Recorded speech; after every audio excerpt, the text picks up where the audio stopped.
लोकसभा चुनाव को लेकर सभी पार्टियों ने कमर कस ली है, जिसके चलते मुख्यमंत्री योगी आदित्यनाथ यूपी के अलग अलग जनपद में लोगों के बीच पहुंचकर लोकसभा चुनाव में अपने मतों की मजबूती बना रहे हैं। बता दें, आज मुख्यमंत्री योगी आदित्यनाथ बिजनौर दौरे पर हैं, जहां सीएम योगी ने प्रबुद्ध सम्मेलन को संबोधित किया। क्या कुछ कहा इस दौरान सीएम योगी ने, आइए सुनते हैं। आज के इस कार्यक्रम में हम यहाँ पर जिन महानुभावों के लिए आप सबका आशीर्वाद प्राप्त करने के लिए आए हैं, लोकसभा क्षेत्र बिजनौर से राष्ट्रीय लोकदल और भारतीय जनता पार्टी के संयुक्त प्रत्याशी के रूप में आपके बीच में उपस्थित हैं श्री चंदन चौहान जी।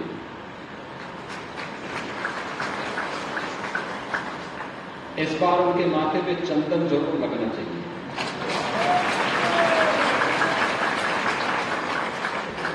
देखिए, इसी को संजोग कहते हैं।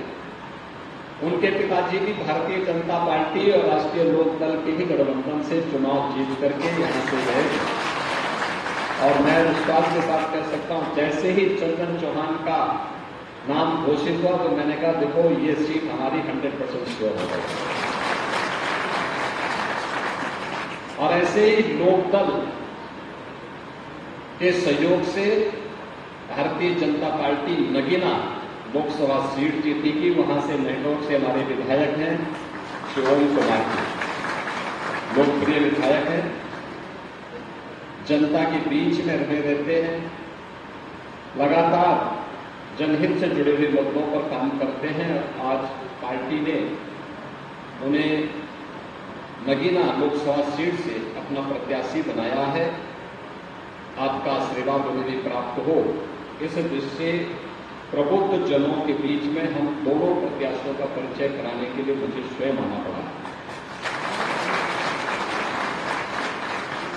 अभी नामांकन की प्रक्रिया संपन्न हुई है और नामांकन की प्रक्रिया संपन्न होने के बाद हम लोग पहले चरण में प्रबुद्ध जनों के बीच में जा रहे हैं। प्रबुद्ध जनों के बीच में जाने के साथ फिर हमारे बूथ स्तर की मीटिंगें चल रही हैं, लेकिन बूथ स्तर के सम्मेलन भी होंगे और बाद में जनसभाएं भी हमारी प्रारंभ होने जा रही हैं। प्रबुद्ध जनों के पास मैं इसलिए आया हूं क्योंकि आप समाज की ओपिनियन मेकर हैं। समाज का जो नेतृत्व वर्ग है, आप मार्गदर्शन करते हैं, आप उसे लीड करते हैं। कोई अधिवक्ता है, कोई चिकित्सक है, कोई शिक्षक है, कोई व्यापारी है, कोई हस्तशिल्पी है, कोई कारीगर है, कोई महिला सशक्तिकरण के लिए कार्य कर रहा है, कोई पर्यावरण के लिए कार्य कर रहा है। जीवन के अलग अलग क्षेत्र में कार्य करने वाला जो नेतृत्व वर्ग है, वह नेतृत्व वर्ग केवल मंच पर बैठा हुआ समुदाय ही नेतृत्व वर्ग नहीं है। ये पॉलिटिकल नेतृत्व देता है, लेकिन सामाजिक नेतृत्व अलग अलग सेक्टर में जो नेतृत्व दे रहा है, वह सामने आप सभी बैठे हुए हैं। आपकी बातों पर जनता जनार्दन विश्वास करती है। आप समाज को मोटिवेशन की ओर अग्रसर करते हैं। आप बताते हैं कि ऐसे होना चाहिए, ये होता है, और लोग उसका अनुसरण करते हैं। इसलिए चुनाव के अन्य कार्यक्रम हमारे प्रारंभ हो सके। हमारे प्रत्याशियों ने नामांकन किया तो मैंने कहा कि सबसे पहले प्रबुद्ध जनों से हम आशीर्वाद लेते हैं। आपकी भूमिका समाज में ऐसे ही है जैसे प्राचीन काल में ऋषि मुनियों की हुआ करती है, वही आपकी भूमिका है, क्योंकि वहां भी उस समय का प्रबुद्ध जन था और ये महात्मा विदुर की धरती है। तो महात्मा विदुर की धरती पर आपका आशीर्वाद हमारे दोनों प्रत्याशियों को प्राप्त हो। बहनों और भाइयों, जब मैं बिजनौर की बात देखता हूं, वास्तव में मुझे लगता है कि इस जनपद के साथ जितना न्याय होना चाहिए था उतना हो नहीं पाया। और इसीलिए आप याद करते होंगे, पहले कहा जाता था कि कोई मुख्यमंत्री बिजनौर आएगा तो उसकी छुट्टी तय है। मैंने कहा देखो मैं बिजनौर जाऊंगा जरूर, और मैं इसीलिए बिजनौर आया था। फिर किसी ने मुझे कहा कि यहां रात्रि को नहीं रुकना चाहिए। मैंने कहा रात्रि को भी रुकूंगा, और मैं ही बिजनौर के गेस्ट हाउस में रुकता था। रात्रि को मैंने विदुर कुटिया का भ्रमण भी किया था, और उस समय यहाँ के प्रबुद्ध जनों के साथ मैंने एक संवाद बनाया था। लगभग 50 के आसपास प्रबुद्ध जन आए थे, उनके साथ मैंने एक संवाद बनाया था कि वे क्या कर रहे हैं। इसमें कृषि के क्षेत्र में भी जिन्होंने प्रगतिशील किसान भी थे, शिक्षक भी थे, चिकित्सक भी थे, अधिवक्ता भी थे, व्यापारी भी थे, अलग अलग तबके के लोग थे। कितना पोटेंशियल है जनपद में, मैं देखकर हो सकता किस तथ्य को कभी भी सामने रखने का प्रयास नहीं किया गया। लेकिन हमारे स्तर पर जो हमारे माननीय जनप्रतिनिधिगण जो प्रस्ताव लाते थे, इन्होंने मुझसे कहा कि बिजनौर में मेडिकल कॉलेज होना चाहिए। हमने कहा एकदम मेडिकल कॉलेज वहां के लिए होना चाहिए, क्योंकि मैं भी इसका पक्ष हूं। इतना बड़ा जनपद, मेडिकल कॉलेज नहीं। हम लोग आए और हमने आपकी विरासत के साथ जोड़ते हुए भारत के इतिहास, क्योंकि बिजनौर की जब हम बात करते हैं तो बिजनौर केवल बिजनौर नहीं है, यह भारत के इतिहास की भूमि है। भारत की पहचान इस बिजनौर जनपद से बनती है।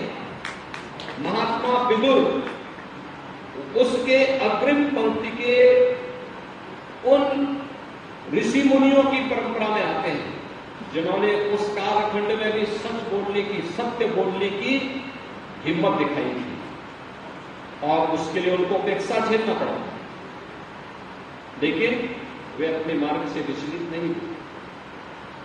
और उस सत्य को बोलने वाली इस धरती पर, जिसको मां गंगा का आशीर्वाद, यूपी के अंदर तो मां गंगा बिजनौर जनपद से प्रारंभ होकर के बलिया तक पहुंचती है। देश के अंदर मां गंगा का सर्वाधिक आशीर्वाद हमारे प्रदेश उत्तर प्रदेश को प्राप्त होता है, और उत्तर प्रदेश को जो आशीर्वाद प्राप्त होता है, इसीलिए हमने कहा भी महात्मा विदुर के नाम पे मेडिकल कॉलेज बनना चाहिए। और आज मैं आपको बधाई दूंगा कि आपका मेडिकल कॉलेज बनकर के तैयार हो चुका है। अब आप देखें, मेडिकल कॉलेज के साथ साथ यहाँ की सड़कों को, हाईवे, 4 लेन की कनेक्टिविटी कितनी अच्छी बेहतरीन कनेक्टिविटी के साथ हो रही है। यहां पर अन्य हरेक सेक्टर में यहां की ओडीओपी आज एक नई पहचान बना रही है, और उस पहचान को बनाए रखने के लिए ही आज हम सब एक बार फिर से आपके पास आए हैं। याद रखना, हम प्रबुद्ध जनों की कुछ कमियां होती हैं, जो चंदन चौहान ने भी कही अपनी भाषण में, कि हम लोग बड़ी बड़ी बहस कर लेते हैं, चर्चा कर लेते हैं, ऐन वक्त पर हम लोग आलसी हो जाते हैं, वोट डालने नहीं जाएंगे, लोगों को बताएंगे लेकिन स्वयं पीछे हटेंगे। और आपका तो पहले ही चरण में मतदान होना है, इसलिए पहले स्वयं मतदान करना और औरों को भी मतदान करने के लिए तैयार करना, ये जरूर करना के लिए होना। दूसरा, अपने वोट की कीमत को पहचानना और लोगों को उसके लिए तैयार करना। याद करिए, आपका वोट अन्य लोगों के साथ में जाता था, तो बिजनौर अपनी पहचान के लिए मोहताज होता था। आपका वोट सही दिशा में गया तो विरासत भी और विकास का भी एक बेहतरीन उदाहरण महात्मा विदुर मेडिकल कॉलेज के रूप में बिजनौर वासियों को प्राप्त हो गया।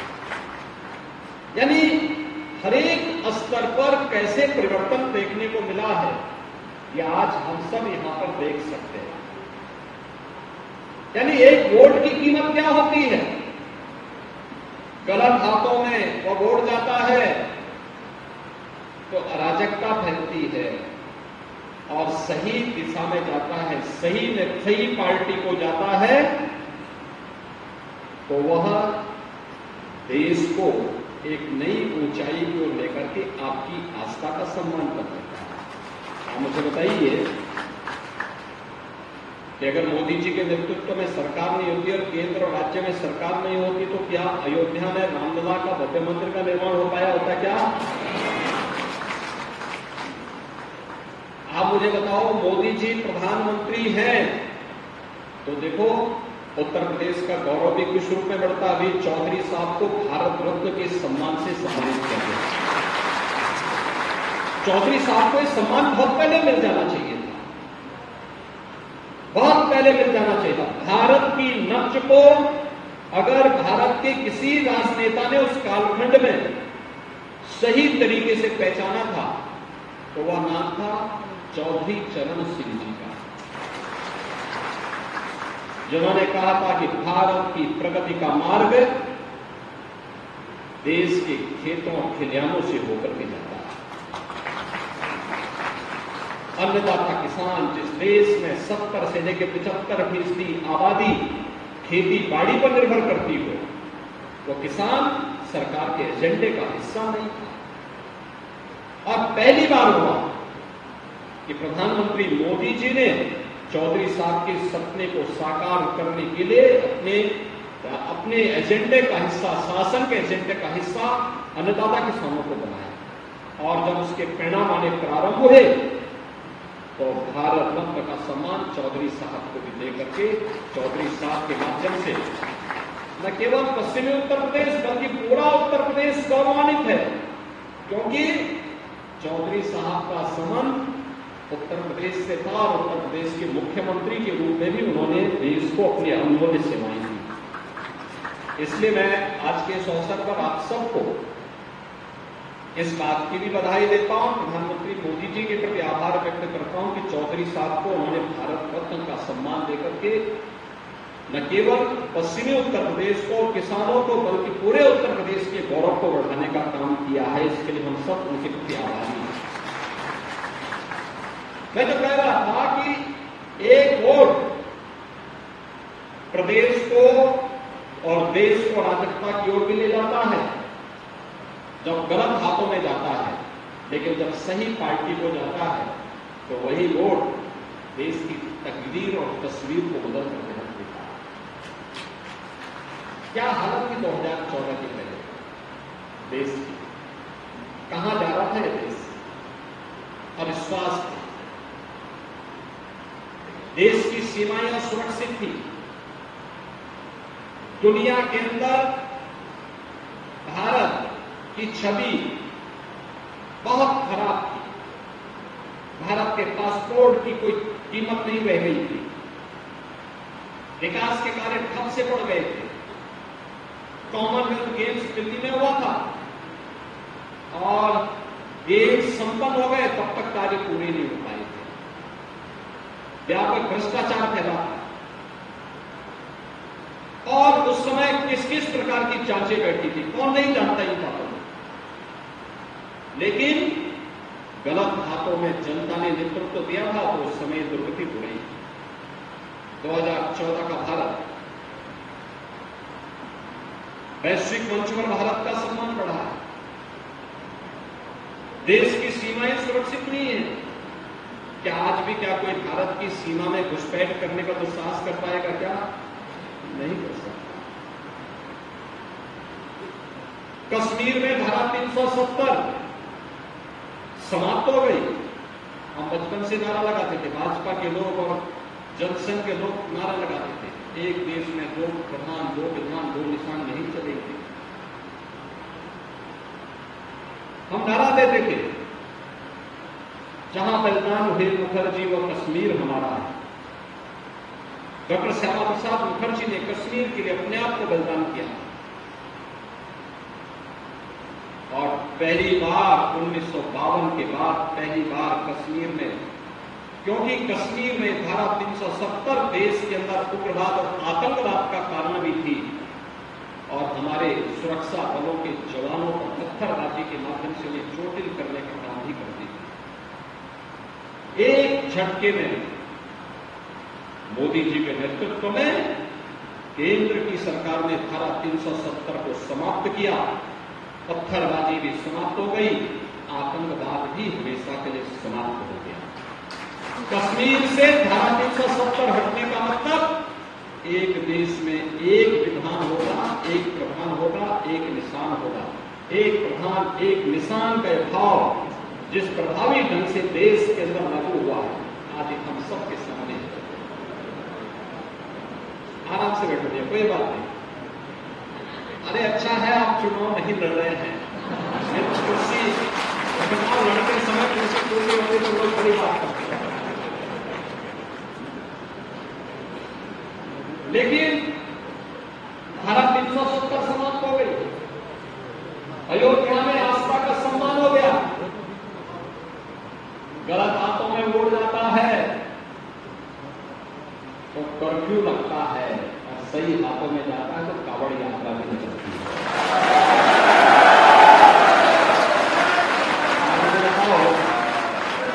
अन्नदाता किसानों का सम्मान, ऋण माफी से लेकर के कृषि सिंचाई योजना से लेकर के और प्रधानमंत्री किसान सम्मान निधि का